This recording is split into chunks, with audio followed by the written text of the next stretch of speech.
महाभारत युद्ध समाप्त होने के बाद यादवों का प्रभाव काफी बढ़ता जा रहा था।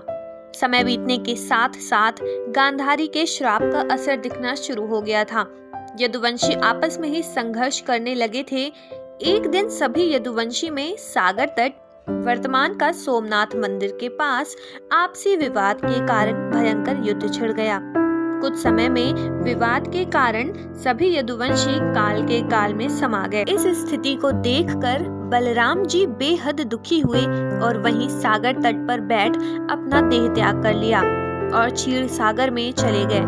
बलराम जी के देह त्यागने के बाद भगवान श्री कृष्ण ने कहा कि अब मेरे भी जाने का समय हो गया है, इसलिए मैं योग में लीन होने जा रहा हूँ। द्वारिका में जो लोग बच गए हैं उन सबको कह दो कि अर्जुन के आने के बाद वह द्वारिका को छोड़ उनके साथ चले जाएं, क्योंकि अर्जुन के द्वारिका से जाने के बाद मैंने समुद्र से जो द्वारिका नगरी बसाने के लिए ली थी, समुद्र उसे डुबो देगा।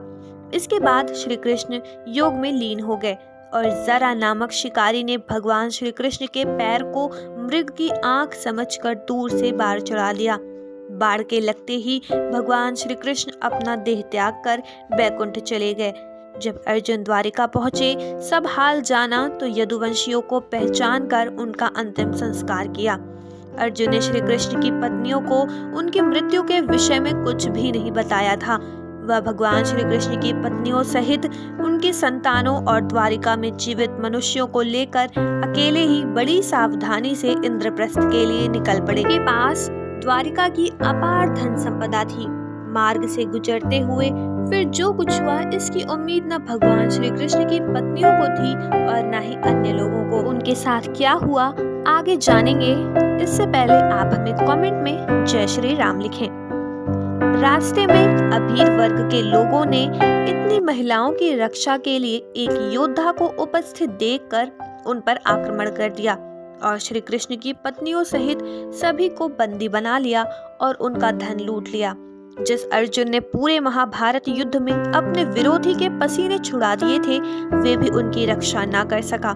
बलराम के जाने के पश्चात अर्जुन ने अपनी शक्तियां खो दी, क्योंकि अर्जुन को जिन कारणों के लिए अपनी शक्ति का उपयोग करना था वह पूरे हो चुके थे। अर्जुन ने यदुवंश के लोगों की रक्षा का हर संभव प्रयास किया, परंतु उसके सभी अस्त्र असफल रहे। केवल 8 पत्नियां, बलराम जी की पत्नी और कुछ सेवक ही आक्रमण से बच पाए थे। ये सभी अर्जुन के इंद्रप्रस्थ पहुंचे। तभी अर्जुन ने सभी को राज्य में उचित स्थान देकर अपना कर्तव्य पूर्ण किया और अंत में भगवान कृष्ण के पौत्र वत्स को मथुरा का राजा बनाया। इसके पश्चात अर्जुन ने अष्टधारियों को भगवान श्री कृष्ण की मृत्यु के बारे में भी बता दिया, जिसके बाद रुक्मणी ने, जो देवी लक्ष्मी की अवतार थीं, वह अपनी ऊर्जा से अपना देह त्याग कर बैकुंठ चली गईं। साथ ही जामवंती भी सती हो गई। सत्यभामा सहित अन्य पत्नियां वन में तपस्या करने चली गईं।